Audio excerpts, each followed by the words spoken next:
Chapter 39 Mother's Death. Otami fell into a peaceful sleep after she had her long talk with Ohama. Probably it was brought about by her sense of fulfillment that everything necessary was dealt with, rather than the fact that she was tired with excitement. It was true, however, that she was nearing her end every moment. The following day, according to the doctor's advice, a lot of telegrams were sent and messengers were dispatched here and there. Soon after noon, Shunsuke arrived with Kyoichi and Shunzo. Fortunately, nothing happened on Otami that day.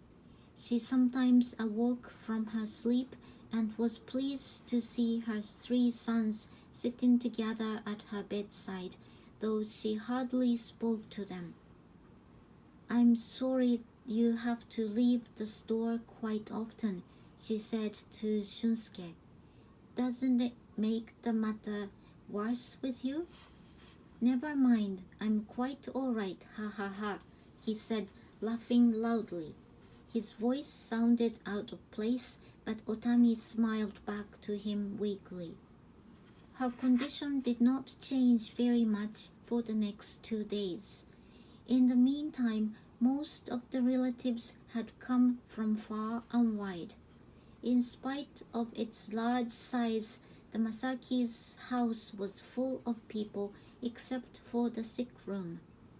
Kenzo, a man of few words, was giving his directions in a crisp manner about the meals, bed things, and so on. When he saw Kenzo at the meal table, Jiro thought he looked quite different from usual. He was no longer a hateful person to Jiro. He was blunt and spare of speech, but looked really trustworthy. Jiro sat at Otami's bedside with his two brothers in a serious mood, which was incomparably deeper than theirs. On the other hand, he did not lose his composure.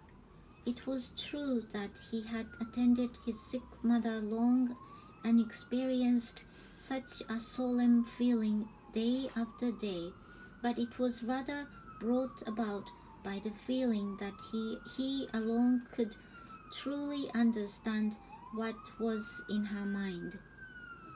It must be said to be left behind by his mother, who finally disclosed her deep love to him in a repentant way, but it gave him a sense of unity with her, impossible to be torn apart by any means.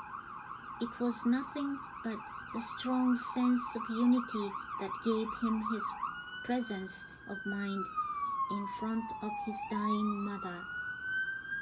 His feeling towards the people around was also changing for the past several days.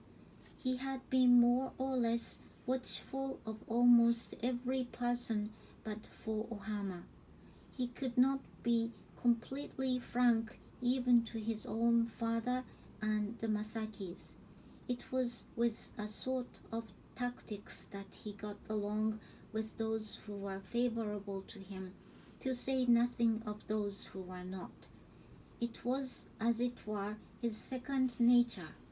These several days, however, Jiro seemed to have forgotten his second nature. He was no longer alert for anyone. He could even talk to Kenzo without reverse.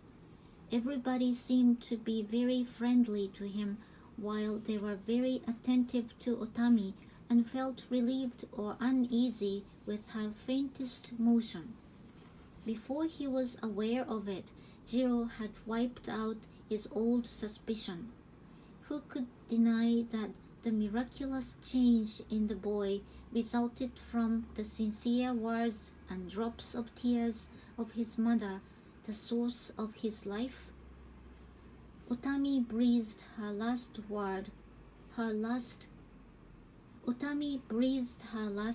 on the fourth day after Shunsuke came to the Masakis. It was about 9 o'clock in the morning when she met her peaceful end. There was no one who burst into tears. Faint sighs, low sobbings, and chanting of prayers filled the room. Out in the garden it was breezing quietly.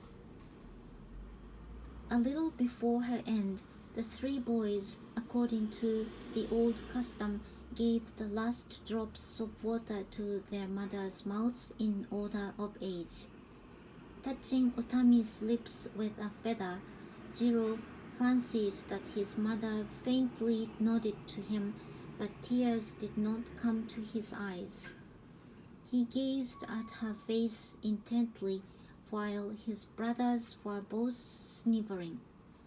Sitting with his hands on the knees, Jiro seemed to engrave on his mind everything about his dying mother.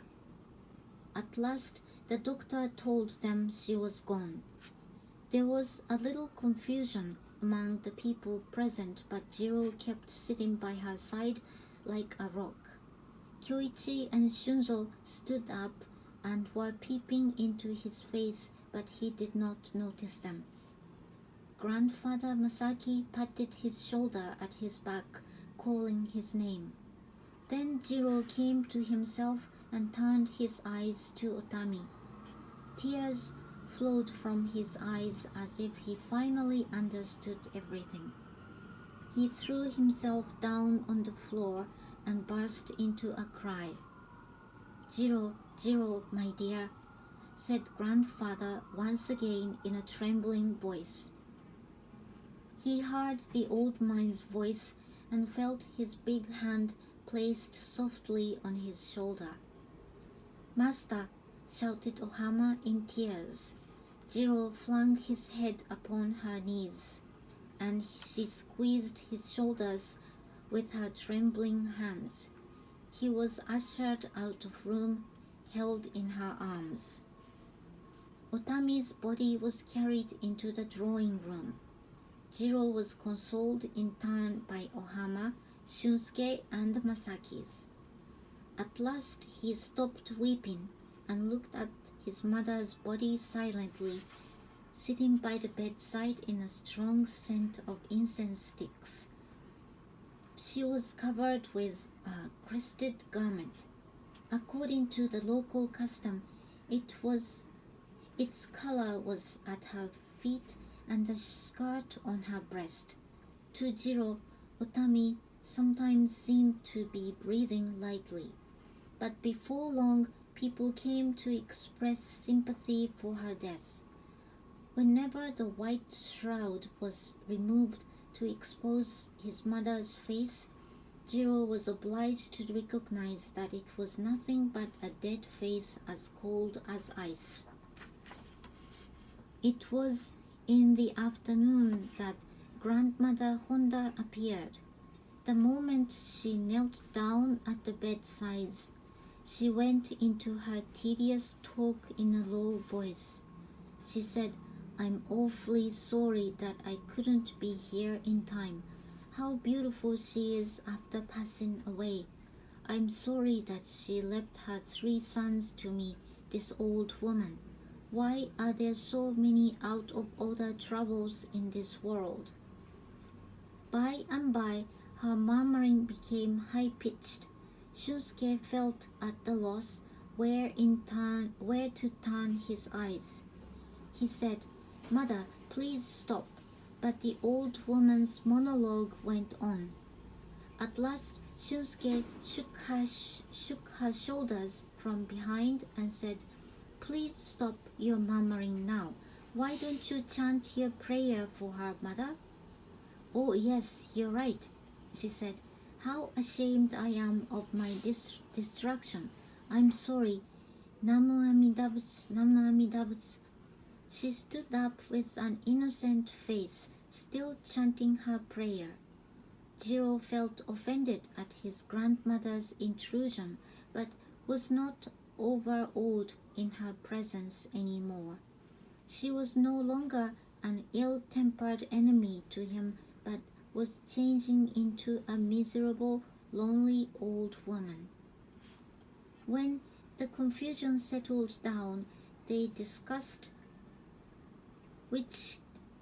who should hold the funeral service. The Hondas had lately moved to the city, but their family grave was located in the village. Besides, they did not have very familiar neighbors in the city, so they considered that Otami's body need not be carried all the way to the city. On the other hand, it seemed unusual that the Masakis will take it over. In the end, it was agreed that they should hold the service at the temple and cancel the funeral parade, contrary to the local custom.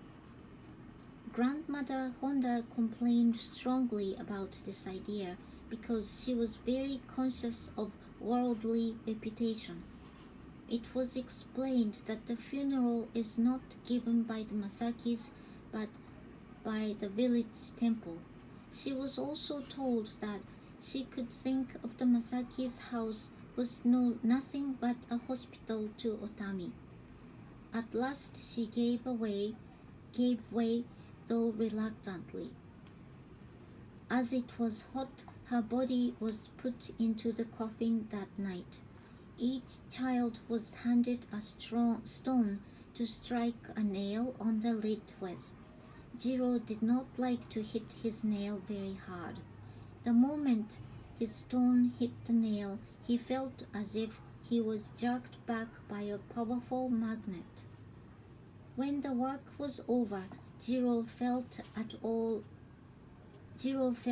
all his strength gone. Everything was over, he thought. He did not want to see anyone but stay by himself in the darkness.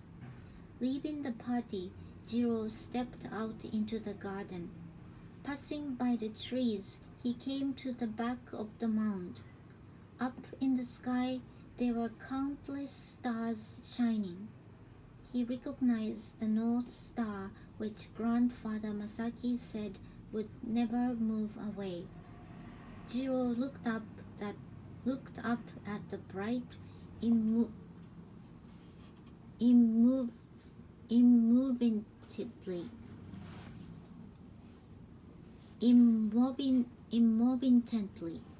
As he gazed at it, its gleam looked like the sparkling eyes of his dear dead mother. By and by, he recognized her whole face there very clearly, which sometimes overlapped with Ohama's. He could also picture those nostalgic scenes since his days at the schoolkeeper's, as if looking at a scroll of pictures. What was dominating the boy's mind was neither sadness nor anger, but a feeling of peacefulness. Jiro was beginning to engrave on his mind the picture of life that will flow to eternity, silhouetted by destiny and sprinkled with the immortal water of love.